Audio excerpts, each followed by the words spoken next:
Now, here's the reality. My family we have about 500 gallons stored at our place. It's just drinking water. That's all it's for, okay? And you're going to tell me that if I were to have that 500 gallons, that I'm going to be able to have that last for a whole month? And that's my 90-day drinking water supply? So, I mean, you go off the numbers and stuff, and it's mind-boggling. The typical American, there's a research, and I'll have this information up on my blog. I don't have it right now near me because I haven't gone inside my home office yet. I just got home off of work. But there's a number that I have that the typical American, and this is, Joe Smith, American, and Mary Smith, is using 65 gallons of water in a 10-minute shower. Okay? And we know that there's a runoff percentage of about 80% of that water is unused. 80 to 90% of that water is unused. Here's another fun statistic, and this doesn't have any political implications, but I remember taking fire science years ago in college. 90% of the water used in a fire, as far as, directly combating fire or conflagration, is runoff water. 90% of that water is going to be lost in runoff. It's not going to have any direct application to that fire. So these numbers, numbers are only as good as the agencies behind them, whoever you trust. But I think those numbers did a lot for me in waking me up. And when I talk to individuals and just educate them about, hey, it's not about fear-mongering. It's not about getting people scared. It's saying, hey, it's a responsible steward mindset. It's saying, hey, this is the typical consumption that you have. Now, are you comfortable hoping that your pipes don't break in an earthquake? And I'm just talking about earthquakes. I'm sorry, I'm keeping it there. But in Southern California, we live in earthquake country here. It's not a bad thing. It's just we decided to build our houses on land that shakes naturally. So, using those numbers, Jeff, I think that hopefully those are sobering thoughts for people who hadn't thought about it. People who need data like me. Say, I'm not going to be scared. Give me some numbers. Give me some hard facts behind it.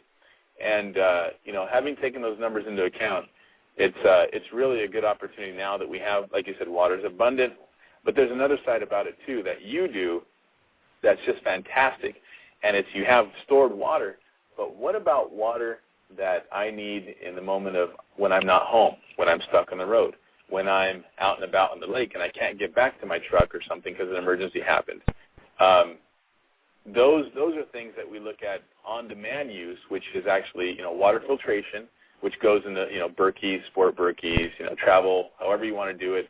Even you have competitors out there, Catadine filters, Pure, Brita, what typical consumers know about in their kitchen, Pure and Brita, and some of the other companies out there. But again, so going into it requires a dramatic shift of a paradigm here of people's thought processes. Am I really going to be comfortable if I don't have the 65 gallons to take a shower today? If my main water line breaks and I don't have access, my neighbors don't have water either. How are we going to do that? If I don't know how to get water out of my water heater, what am I going to do? What plan do I have? Because it's all about setting up a plan and executing it in the moment that it's needed. So hopefully those numbers sort of reference what we talked about a few weeks ago. And yeah, that's pretty fun data to read over.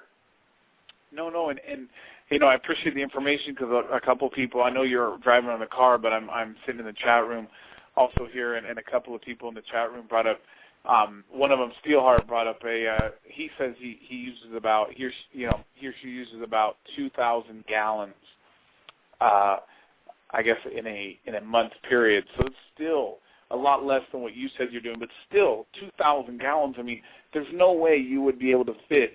I mean, 55-gallon drums. How many 55-gallon drums is that? I mean, we're talking, 2,000 divided by 55. That is a heck of a lot of water to be storing. It's 36 of them. I mean, it's impractical to have 36 of those sitting there. So, and another person said, we went without having water for like 3 weeks, and they lived on 4 gallons a day. 6 people did. So, wow. So it is doable, like it is practical, but we kind of have to put it into perspective that it's going to be, I mean, it's almost like taking your television away if you're watching cable every night.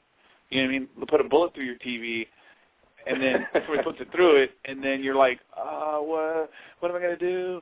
Oh, no, or, not to have fear, to know the facts behind, and the reasoning behind having water storage, having it, not that you know, like you said, the statistics and everything, but at least to have something. You've got to have some sort of water storage because, one, you never know, you know, what might happen in the future, and all your preps, one of the main things you're going to need is water, is clean water for your food and for whatnot. So it's so vital, and we use it so much we take it for granted. So it's just amazing to see the different contrasts. But people can do it. They said, you know, a couple of years back they did have that 4 gallons that they had per day. But I can only imagine how comfortable it was. Go ahead. You know, I gotta tell you something. I'm really happy. I'm gonna try and get online here. I just walked in the door and I had my phone on mute.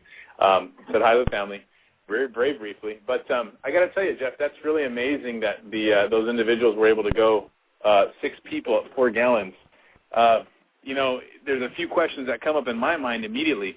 Let's sort of dissect it here so we can take the situation for what it is, so we can really analyze things and look at what it is. So, for example, if you're in a situation where you have 6 people let's just be arbitrary about this. If you have 4 gallons of water per person, between 6 people per day, you know, you have to look at some things. You have to look at, was that avoidable? Could they have had more on hand ahead of time? And of course, we're not going to critique things. What we're going to do simply is, from an emergency operation system, that's my background and my training, is that we always evaluate an event that occurs after calm and civility has been restored. So, you know, in a situation where you don't have water, chances are, especially here in Southern California or any other place where there's a major shortage of water, generally speaking, there's stress levels associated with those kinds of things. And so the question is, how comfortable am I with emergent situations? And, you know, if you have children, you need to anticipate that you want to be as sanitary as possible. And if you have the bare minimum, that's great. That's better than the guy who has nothing. But you also remember, too, is that if there's a chance that something can happen, and I have the opportunity now while the sun's shining and the lights out and birds are singing, then I'm going to want to take advantage of that opportunity now, just because I can, right? And I got to tell you, there's a funny conversation that I had with a good friend of mine who is extremely educated, comes from a very, very smart family, intelligent family in the sense of they're all working professionals, you know, engineers and doctors and lawyers and stuff. And he sort of laughed at me once when I was working with my generator in the backyard, and we had energy, we had electricity in our house. And he says he was laughing. He was over at our house, and he was eating dinner with my wife and his wife. And I was in the back working with my power tools, and I was running the energy off my generator. And he said, "Why do you need that?" I said, "Well, you know, I just every month or so I crank it up just to make sure it's in good working condition, and I just use it so I know it's working well." And he says, "What are you going to use it when there's an emergency and there's an earthquake?" I said, "Yeah, I probably will, because I like being comfortable." And he goes, "Well, I would just go down my parents' house in a neighboring city down here." And I just had to laugh. I thought, you know what? And I said it sarcastically, of course. You're probably the only person that thought about that. So you're probably going to be the only guy on the road when it hits the fan that's going to be trying to go somewhere else to somebody else who had it. It's the idea of you know, I'm going to go where I know it is, instead of, you know, I took the time in the moment ahead of time before the crisis. So, you know, there's stress levels that are going to be anticipated. The body's hydration levels are going to increase. If you're someone like me who once an emergency happens, either natural or man-made, I'm a volunteer. I'm registered here. That as soon as my family and my property here at the house is secured, and I know my family's in good hands and we're safe, I have a commitment that I've made to help the neighboring community, the neighbors, or wherever I'm at. But my priority is first my family, and until my family is secure, and if they're not secure, I'm not taking off. You know, but it's that kind of mindset of, what am I going to do in the time? And so if I can prep ahead of time, and if I know that I've done everything in good faith to prepare and have things ready, then, you know, I'm not going to stress about it, and my stress levels are going to be more manageable. So my body, if I'm involved in rescue efforts, I have to have water on me when I'm out there. And you know, I do anticipate that neighbors, because they know that I have containers, it's sort of hard to hide 10 55-gallon blue drums, in your house, in the garage or something like that. You're constantly moving stuff for people or holding stuff, or it's sort of hard to do that. So I anticipate that there's going to be a percentage of friends and family who might want to have water, and I do have some water set aside there. But you can never. When I was on Channel 7 in April when we had that earthquake, I was interviewed there, and the gentleman, he said it very, very correctly. He said that you can never be over-prepared. So there's other things, stress levels. I bring that up because the body is such a fantastic, it's an amazing structure. It's an amazing organism. But why put yourself through the stress if you don't have to? And that's a practical kind of question that I like to ask people. And they can say, oh, well, no thanks, I'm fine. I'll just run to the store when it happens within the first 2 hours, and I'll be one of the first people to get there. And again, they'll probably be the only people that are thinking that way. Go ahead. You go ahead. Well, I'm just going to share some data here, some more data that I have. And again, we have people in the Midwest. People in the Midwest are also exposed to the danger of earthquakes. On the East Coast, you have more of the issue of floods, of snowstorms. You have tornadoes. You have droughts. So you have plenty of different things. Well, there's an issue of an edition in 2008 in the fall that an agency put out. It's the California Earthquake Authority, sponsored by the USGS, Earthquake Country Alliance, and tons of other scientific entities, as well as the National Science Foundation and the federal government. And it's a 32-page booklet specifically about earthquakes and the earthquake that we're anticipating here in Southern California. And this generally applies across the United States, except for areas where there's recent infrastructure. And if you live in those areas where there's new development and things are all up to code and past the codes and the laws and stuff for safety, then you're the 1/8 of 1/10 of 1% that this is applicable to. This is not applicable to. And out of this 32-page booklet, there are two paragraphs that talk about water preparation for people, for residents, and it's on page 11. And this is what it says, Jeff. It's talking in regards to lifelines and facilities, the key to recovery, and it's under the topic recovering from a big one. Number 1 paragraph talks about power. Number 2 and 3 says this, quote, water will stop flowing in many taps for weeks or months. In many communities, strong ground shaking will break old brittle water pipes and connections, and there will be so many breaks that it will prove cheaper and faster to replace the entire conveyance system rather than hunt and repair every break. Now here's the kicker, one of the kickers.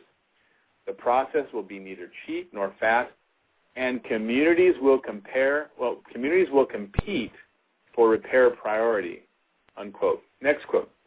Many wastewater pipes are also old and brittle and run alongside water pipes under the streets. Broken sewer pipes will contaminate broken water pipes, and in some places, tap water will be unsafe to drink for as long as a year, unquote. Jeez.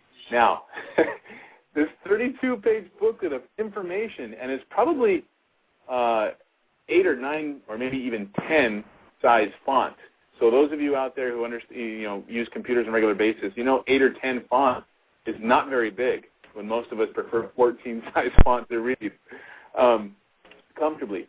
So if these scientists out there are putting the information out there, and again, people being disenfranchised with government information, people, the testing going to the DMV, those kinds of things, those aren't the people that are reading this information. And these are the people that we want reading this kind of information. But those are highlighted in this booklet. I've highlighted my personal copy of this little booklet here because that is life-sustaining. Water is life-sustaining. And, again, I can go off here, but I don't want to be going off and scaring people because that's not what preparation is about. Preparation is not a matter of if, it's a matter of when. And so if people can, the amazing thing about this, Jeff, is that, and I get so excited about it because it's such a beautiful thing. Disaster or emergencies, I sort of break them down into, there's 2 factors, 2 ways that they inconvenience us. I think we got to take a break soon. Is that right?